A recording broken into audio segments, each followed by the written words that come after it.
ndonjëherë ajo higjiena më shumë se ç'duhet, dhe kur them në këtë rast e kam fjalën për ato gra që përdorin detergjent të ndryshëm intim apo përdorin lavanda për dush vaginal, në literaturë rekomandohet shmangja sa më shumë e këtyre e dusheve vaginal, sepse vagina nuk ka nevojë të shplahet, dhe përdorimi i detergjenteve intim me një pH sa më neutral, sa më bazik dhe me laktobacile dhe me përbërës bimor që janë shumë të butë me mukozën.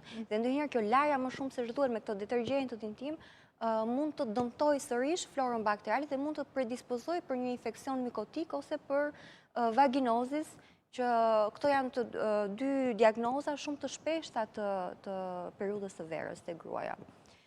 Pra, veshja, mënyra se si ne kujdesemi që të shmangim sa më shumë ato lagështin që mbajnë rrobat e banjos, pjesa tjetër është hidratimi dhe një ushqyerje sa më e mirë.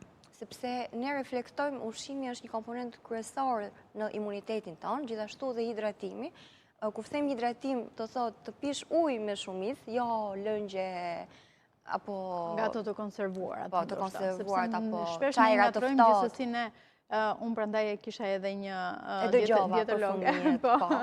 Sepse kur thua hidratim, më se piva një lëng edhe mendon se po, por në fakt e ka i lëngu ti ke marr sheqer, ke marr konservant, ke marr ngjyrues që sot po na dalin toksik nëse